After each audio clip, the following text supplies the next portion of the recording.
2장 31절과 32절 말씀, 두 절 말씀 보겠습니다. 요엘서 2장 31절과 32절입니다.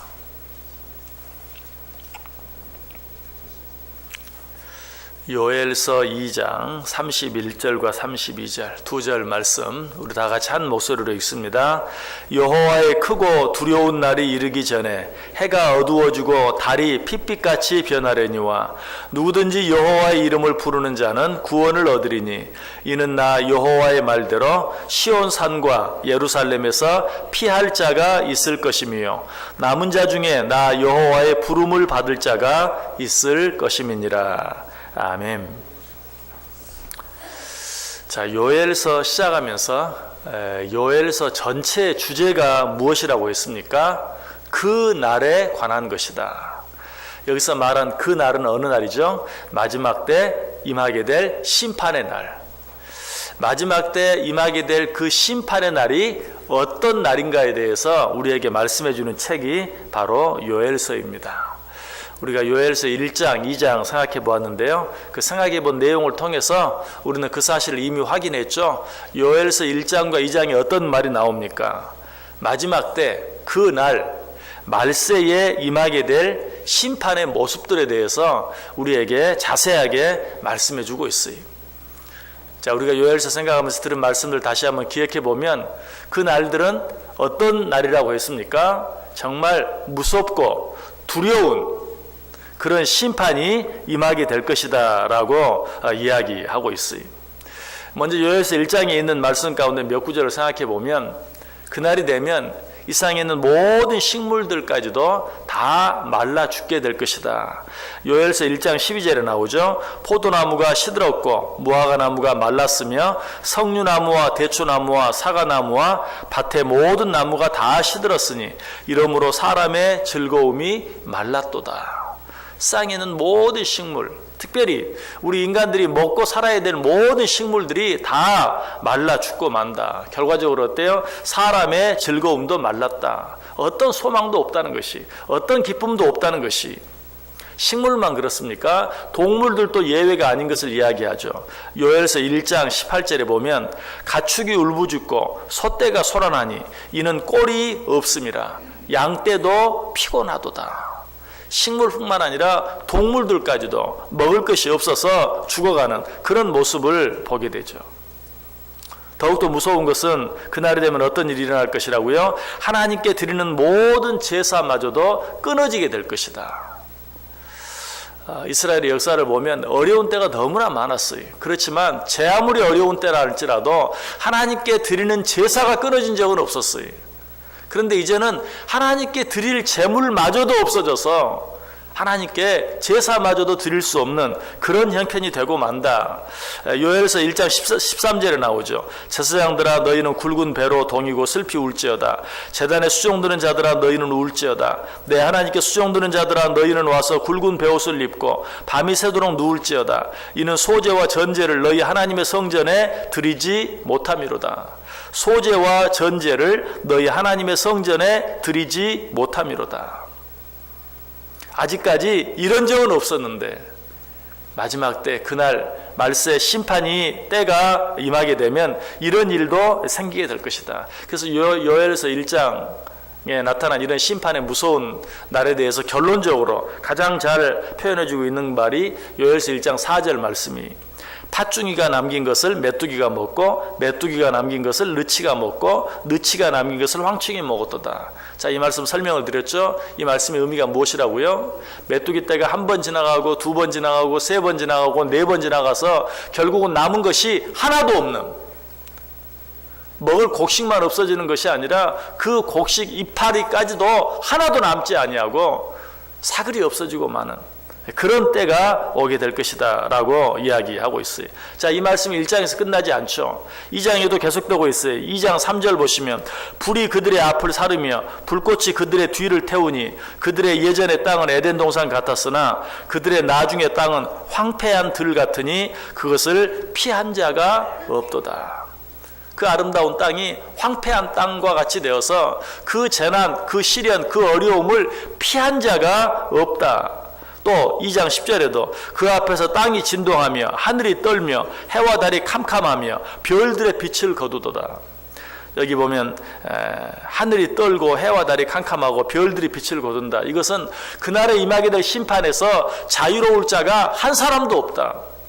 그 심판을 피할 수 있는 자가 한 사람도 없다.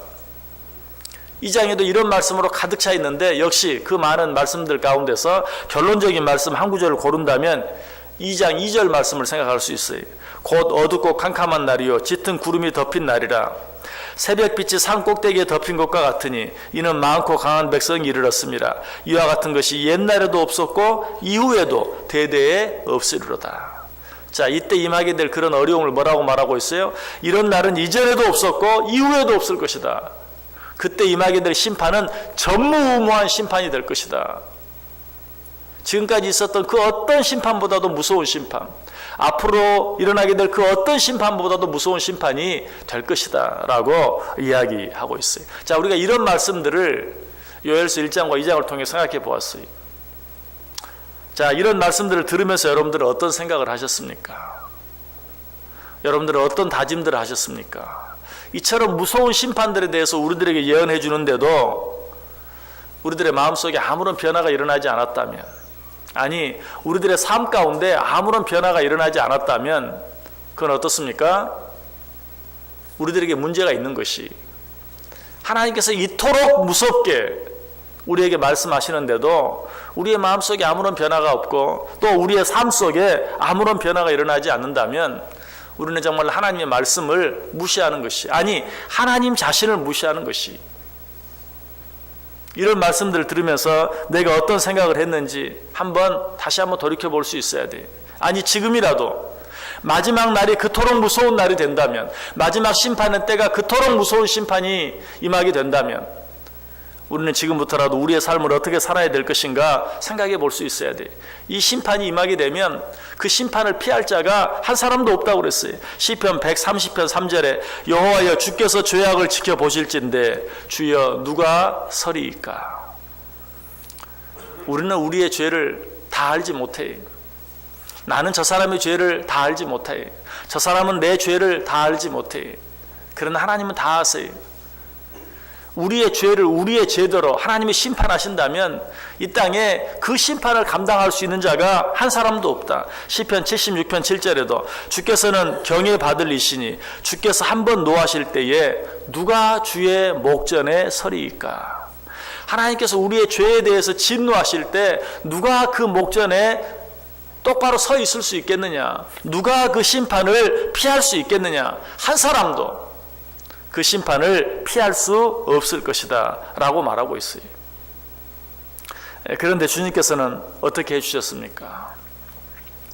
에스라 9장 13절에 보면 우리의 악한 행실과 큰 죄로 말미암아 이 모든 일을 당하였사오니 우리 하나님이 우리 죄악보다 형벌을 가볍게 하시고 이만큼 백성을 남겨주셨사오니.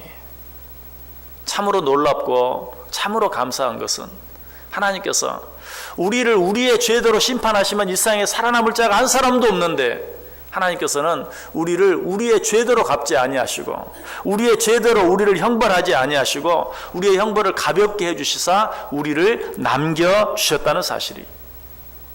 시편 103편 8절 이하에도 여호와는 긍휼이 많으시고 은혜로우시며 노하기를 더디하시고 인자하심이 풍부하시도다.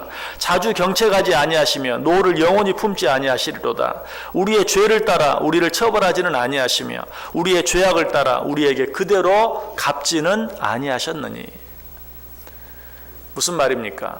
우리가 잘못하면 하나님께서 자주 책망도 하시고 때로는 징계도 하셨어요. 그러나 우리가 지은 죄대로는 하지 않았다는 것이, 우리가 지은 죄대로 심판하셨다면 이 가운데 남아있을 수 있는 자가 한 사람도 없는데 하나님께서 그렇게 하지 않으셨다. 인자와 긍휼이 풍부하셔서 우리를 징계하시되 우리를 책망하시되 우리가 지은 죄대로는 하지 않으셨다. 그래서 우리가 지금 이 모습으로 여기 남아 있다는 사실이, 우리는 이 하나님의 은혜를 생각하면서 먼저 감사할 수 있어야 돼요. 오늘 본문 32절이 이 사실을 이야기하고 있어요. 누구든지 여호와의 이름을 부르는 자는 구원을 얻으리니 이는 나 여호와의 말대로 시온산과 예루살렘에서 피할 자가 있을 것이며. 우리의 제도로 다 심판하시면 피할 자가 없어요. 살아남을 자가 없어요. 그러나 하나님께서 그렇게 하지 아니하시고 우리에게 은혜를 베풀어 주셨어요. 긍휼을 베풀어 주셨어요. 그로 말미암아서 시온산과 예루살렘에 들어온 자들은 피할 자가 있을 것이다. 여러분, 여기서 말하는 시온산과 예루살렘은 어디를 말합니까? 바로 하나님이 선택한 나라 유대를 말하는 것으로 오늘날로 말하면 바로 이 교회를 말해요. 하나님께서 우리 주 예수 그리스도의 피값으로 사주신 당신의 몸된 교회, 시온과 예루살렘은 바로 교회를 상징하는 것이. 그렇다면 이 말은 무슨 말이에요? 시온산과 예루살렘에 들어온 자들에게는 피할 자가 있을 것이다.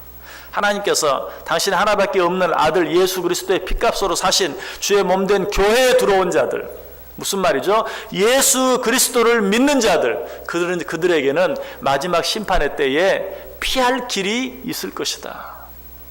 예수 그리스도를 믿음으로 하나님의 자녀된 자들은 피할 길이 있을 것이다 라고 우리에게 말씀해 주고 있는 것이, 이러한 사건을 가장 잘 상징적으로 보여준 것이 노아의 방주 사건이죠. 노아 시대의 모든 자들이 죄로 말미암아, 그들의 죄로 말미암아 심판을 받았어요. 홍수 심판으로 말미암아 모두 멸망하고 말았어요. 그러나 그 가운데서 오직 누구만 살아남았습니까? 노아의 방주 안에 들어온 노아와 그의 7 식구들만 살아남았어요. 우리 앞에 임하게 될 마지막 심판의 때에도 그러할 것이다. 그 심판을 피할 수 있는 자는 아무도 없다. 그러나 그 심판을 피할 수 있는 자는 누구인가? 오직 예수 그리스도를 믿음으로 구원의 방주와 같은 하나님께서 당신 하나밖에 없는 아들 예수 그리스도의 피값으로 사신 교회 안에 들어온 자들, 그들에게는 피할 길이 있을 것이다 라고 이야기하고 있어요. 자, 여러분, 이것은 결코 불공평한 일도 아니고 이것은 결코 공짜도 아니. 왜? 하나님께서 값을 치르고 그렇게 하시는 것이기 때문에. 쉰들러 리스트라는 영화 아시죠? 그 영화를 보면 어떻습니까?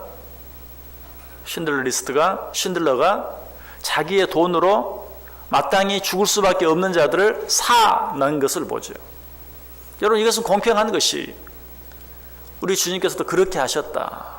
당신의 피값으로 마땅히 죽어 마땅한 자들을 구원해 내셨어요. 마지막 심판의 자리에 임하지 아니하도록 거기에서 빼내 주셨어요. 바로 우리가 그 은혜를 받은 자이다 라고 이야기하고 있어요. 여러분, 이스라엘 백성들이 출애굽할 때는 어땠습니까? 하나님의 명령에 따라 집 물설주에 양의 피를 바르면 그 양의 피를 바른 집의 사람들은 구원함을 받았어요. 멸망하지 아니하고 죽지 아니하고 살림을 받았어요. 세상의 모든 장자들, 모든 짐승의 첫 새끼들까지도 다 죽임을 당하는 때에도 그 문설주에 바른 양의 피로 말미암아 죽지 않고 살림을 받는, 구원을 받는 그런 은혜가 있었어요. 여러분, 짐승의 피에도 이처럼 죽을 자를 살리는 은혜가 있다면 하물며 하나님의 아들 우리 주 예수 그리스도께서 우리를 위해 흘려주신 그 피를 믿는 자들, 그들에게 왜 구원의 은혜와 축복이 없겠는가? 이 사실을 히브리서 9장 13절 14절 말씀이 너무나 잘 이야기해 주죠. 염소와 황소의 피와 및 암송아지의 죄를 부정한 자에게 뿌려 그 육체를 정결하게 하여 거룩하게 하거든 하물며 영원하신 성령으로 말미암아 흠 없는 자기를 하나님께 드린 그리스도의 피가 어찌 너희 양심을 죽은 행실에서 깨끗하게 하고 살아계신 하나님을 섬기게 하지 못하겠느냐. 짐승의 피도 너희를 구원하였거든 하물며 우리 주 예수 그리스도의 피가 너희를 구원하지 못하겠느냐. 여러분, 우리가 바로 그 은혜를 받은 자들인 것을 기억하시길 바랍니다. 요한복음 5장 24절에 말합니다. 내가 진실로 진실로 너희에게 이르노니 내 말을 듣고 또 나 보내신 이를 믿는 자는 영생을 얻었고 심판에 이르지 아니하나니 사망에서 생명으로 옮겼느니라. 예수 그리스도를 믿는 자, 이런 자들은 사망에서 생명으로 옮겼다. 영생을 얻었고 심판에 이르지 아니한다. 더 놀라운 사실은 무엇입니까? 단순히 심판을 받지 아니하는 것뿐만 아니라 예수 그리스도를 믿는 자들은, 예수 그리스도의 십자가를 믿는 자들은 단순히 심판을 받지 아니하고 심판을 피하는 것뿐만 아니라 마지막 때에 주님과 함께 세상을 심판하게 된다고 이야기하고 있어요. 오바댜 1장 21절에 보면 구원받은 자들이 시온산에 올라와서 에서의 산을 심판하리니 나라가 여호와께 속하리라.